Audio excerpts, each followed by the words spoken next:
안녕하세요. 김덕수입니다. 저희 지난 영상에서는 파일 IO 중에 파일을 읽고 파일에 쓰는 것에 대한 것을 공부했었고요. 이번 영상에서는 파일 디스크립터를 다루는 시스템 콜들을 공부해 보도록 하겠습니다.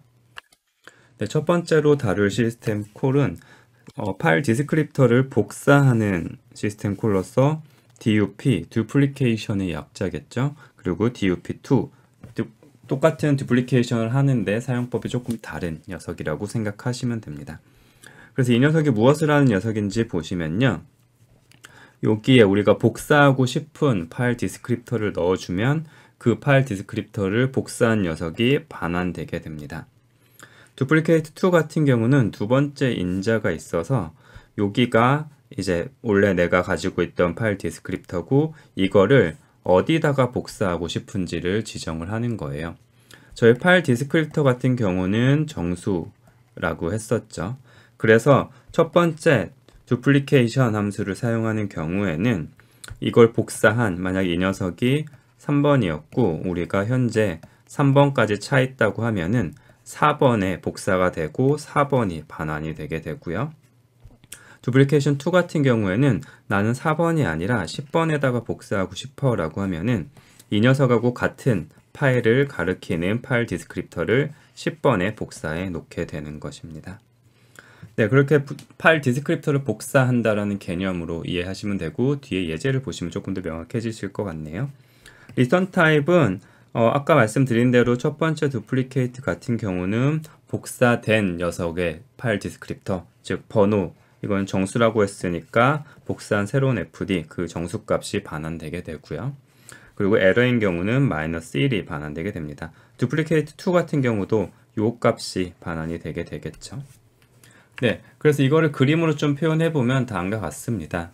우리가 어떤 파일 하나 열어서 디스크립터 3번이 이 파일을 가리키고 있다고 해볼게요. 이게 파일 A라는 녀석인데 우리가 여기다가 이 fp 이거를 fd라고 해볼게요. fd를 넣어주고 복사를 하게 되면은 이렇게 4번의 이 파일 디스크립터가 똑같은 파일을 가리키도록 되는 것입니다.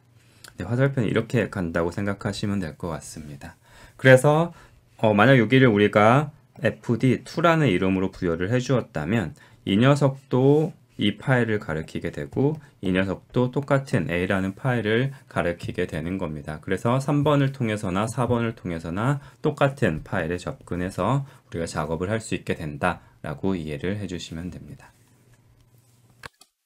자, 그래서 이걸 이용해서 좀 재밌는 것을 해볼 수 있는데요. 그게 뭐냐면은 IO, 우리가 기본적으로 주어지는 스탠다드 IO를 다른 곳으로 다이렉션이죠. 다른 곳으로 연결을 해보는 이런 작업을 해볼 수 있습니다. 영상을 잠깐 멈추시고 한번 해보시고 어떻게 동작하는지 보시고 오셔서 설명을 듣도록 하죠. 네, 그러면 한 번씩 해보셨다고 생각하고 같이 한번 보도록 하겠습니다. 보시면 일단 파일을 하나 여네요. 열어서 그 파일 디스크립터를 fd에다가 저장을 해 놓았습니다. 우리는 temp.aa라는 파일을 열어서 fd라는 파일 디스크립터 얘를 가리키도록 해 놓은 거죠.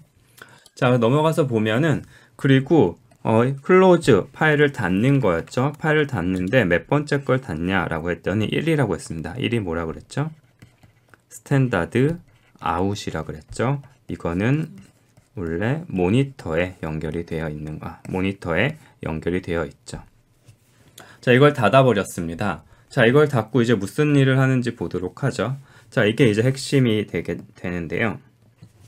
duplicate를 해줍니다. duplicate를 해주는데 여기에 우리가 기존에 이 temp.aaa라는 것을 가리키고 있는 fd라는 녀석을 여기다 넣어준 거죠. 얘를 똑같은 거를 복사해서 fd1에다 넣어주겠다는 거예요. 그래서 fd1도 이 녀석을 가리키게 된 거죠. 자, 근데 fd1이 지금 몇 번이죠? 이 fd1이 지금 1번입니다. 왜냐면은 우리가 기본적으로 0번, 1번, 2번은 우리가 디폴트로 할당이 되어 있다고 했는데 우리가 얘를 닫아버렸죠. 닫은 다음에 다시 우리가 이 녀석을 복사를 해주면서 새로운 디스크립터가 생성이 되면서 여기에 1번이 생성이 되는데 얘를 fd1 얘가 여기를 가리키도록 만들어 준 거죠. 자, 이렇게 되면 이제 어떤 일이 일어나는지 한번 보도록 하죠. 네, 정리를 하고 보시면 다음과 같습니다. 보시면은 다시 정리를 해보면은 우리가 0, 1, 2가 있었는데 이 1을 지워서 이 녀석이 temp.aaa라는 파일을 가리키도록 했습니다. 이 녀석은 스탠다드 아웃이라고 했었죠. 자, 그 다음에 printf를 해보도록 할게요. 그래서 printf에서 dup에서 fd의 번호, fd1의 번호를 여기다가 출력을 하도록 할게요. 1이 출력이 될 것 같고요. 그 다음 또 printf에서 standard out redirection 이라는 메시지를 한번 출력해 보도록 하겠습니다. 자, 그리고 종료를 했는데요. 자, 이걸 해보셨으면 아실 텐데 어떻게 되던가요? 네, 우리가 일반적으로 printf 하면 이 메시지들이 모니터에 출력이 돼야 되죠. 모니터에 출력이 돼야 되는데 해보시면 다음처럼 될 거예요. 얘를 실행을 해도 뭔가 여기 메시지가 나오지 않죠. 그런데 이 temp.aaa라는 파일 안을 들여다봤더니 우리가 화면에 출력하고자 했던 printf를 했던 내용이 이 파일 안에 들어가 있는 것을 볼 수 있습니다. 자, 그 이유가 이거죠. 우리가 모니터로 연결되어 있던 이 선을 끊고 이 녀석을 이 파일에다가 연결했기 때문에 printf는 원래 스탠다드 아웃에 이 printf는 스탠다드 아웃으로 출력을 하게 설정이 되어 있는데 우리가 얘를 파일 쪽으로 연결을 함으로써 파일에다가 그 내용이 출력되는 이런 재밌는 예제를 만들어낼 수 있습니다. 자, 이게 이제 저희가 두플리케이션을 통해서 그리고 파일 디스크립터를 잘 다루면 이런 재밌는 것도 할 수 있다 정도로 이해해 보시면 좋을 것 같습니다. 방금 했던 거를 그림으로 한번 표현하면 다음과 같죠. 이렇게 연결되어 있던 거를 1번을 끊어버리고 두플리케이트에서 1번을 연결함으로써 파일에 쓰게 된다라고 생각하시면 됩니다. 네, 그 다음에 이제 하나 더 보도록 하죠. 다음으로 볼 거는 fcntl입니다. 이건 컨트롤의 약자가 되겠죠. fcontrol, 파일 컨트롤이라고 생각하시면 돼요. 파일 디스크립터의 컨트롤. 그래서 이 녀석은 무엇을 하는 녀석이냐 하면은 말 그대로 이제 컨트롤을 하는 녀석이죠. 네, 컨트롤을 하는 녀석입니다. 그래서 인자는 어떤 파일을 컨트롤 할 건지 첫 번째 파일 디스크립터가 들어갈 거고요. 두 번째 커맨드라고 해서 우리가 무슨 명령을 수행할지를 여기다가 적어주게 되면 됩니다. 예를 들어 fget fl이라고 하면 그 파일의 플래그 현재 상태를 get 읽어오겠다는 뜻이 될 거고요. set fl 하면은 플래그를 설정하겠다는 의미가 되겠죠. 더 많은 이제 커맨드들은 저희 맨 페이지를 통해 확인하시길 바라고요. 그 다음에 이 마지막에 들어가는 아규먼트는 이 커맨드마다 필요한 아규먼트들이 좀 있을 거잖아요. 거기 있는 아규먼트들을 적어준다 라고 생각하시면 됩니다. 그리고 리턴 타임 역시 이제 커맨드에 따라 달라질 수 있기 때문에 맨 페이지를 통해서 확인하시길 바랍니다. 네, 간단히 예제를 하나 보도록 하죠. 자, 실행해 보시고 와서 보시도록 하도록 하죠. 네, 그러면 한 번씩 해봤다고 생각하고 같이 보도록 할게요. 자, 무엇을 하는지 보면은 파일을 여네요. linux.txt라는 파일을 보면은 read, write 모드로 열게 됩니다. 저희가 read, write 모드로 열고 다른 명령어를 안 주면은 이 linux.txt 파일은 어디서부터 읽게 되죠? 네, 시작점부터 읽게 됩니다. 자, 이렇게 열어놨어요. 여기서부터 읽고 쓰게 하도록 linux.txt를 열어놓았습니다. fd는 여기를 가리키고 있고요. 자, 그 다음에 무엇을 하는지 봤더니 방금 공부한 그 녀석이죠.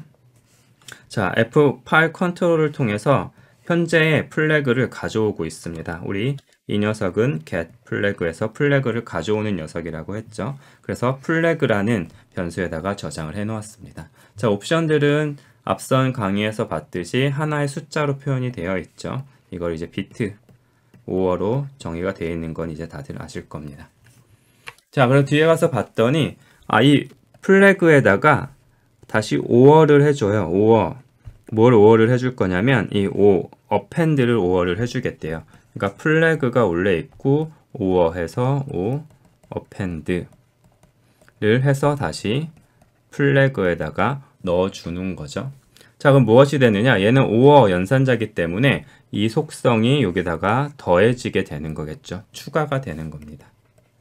추가가 돼서 보시면 저희가 원래 파일을 열었을 때는 요 처음부터 읽는 오프셋이 여기 있는 상태였는데 이게 어펜드 모드로 우리가 바꿔주게 되면은 내용이 이만큼 있었다면 어펜드니까 뒤에 붙이는 거죠. 여기서부터 읽고쓰기가 하도록 세팅이 바뀌는 겁니다.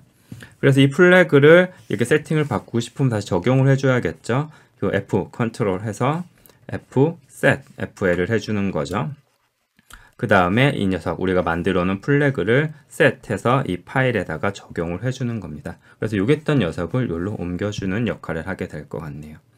자, 그 다음에 우리가 write를 한번 하는 거죠. 이제 코리아 택이라고 한번 써볼게요. 코리아 택이라고 write 시스템 콜을 통해서 write를 해보면 다음과 같이 됩니다. 네, 처음 보시면은 저 같은 경우는 linux.txt에다가 리눅스 시스템 프로그래밍이라고 적어놨었고요. 그 다음에 우리가 만든 프로그램을 실행한 후에 다시 봤더니 코리아 택이 이 뒤에 여기가 소문자네요. 이 뒤에 붙어가 있는 걸 볼 수 있죠. 만약에 우리가 이 플래그를 바꾸지 않았다면 이 코리아 택이 이 뒤에 붙는 게 아니라 요만큼에 들어가 버려요. 여기까지인가요? 네, 이만큼에 들어가는 효과를 내게 될 겁니다. 9글자 앞에를 덮어 쓰는 효과가 나게 되겠죠. 자, 이렇게 우리가 파일을 쓰다가 파일을 사용을 하다가 중간에 이 녀석이 가진 속성을 바꾸고 싶을 때 사용하는 게 파일 컨트롤 F CTRL 함수라고 생각하시면 됩니다. 네, 여기까지가 저희 파일 입출력, 그 중에서도 로우 레벨 파일 입출력을 하기 위한 함수들, 시스템 콜들을 공부를 해보았습니다. 자, 이번 2강에서 배웠던 내용들을 간단히 정리해보면요. 첫 번째 파일이 무엇인지 한번 살펴봤죠. 한마디로 정의하자면 보조기억 장치에 저장된 연관된 정보들의 집합, 키워드는 보조기억 장치, 그리고 연관된 정보들이라고 생각하시면 되고요.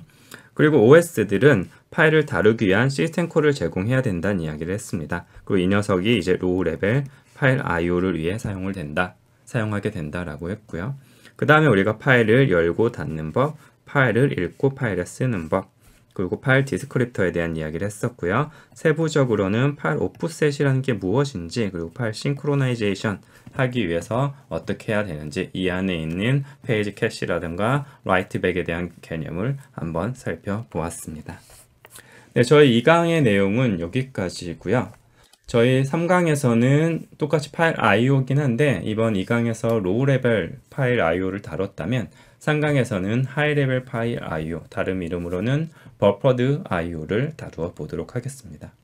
네, 2강 공부하느라 고생하셨고요. 3강에서도 재밌는 내용으로 같이 만나보도록 하죠. 감사합니다.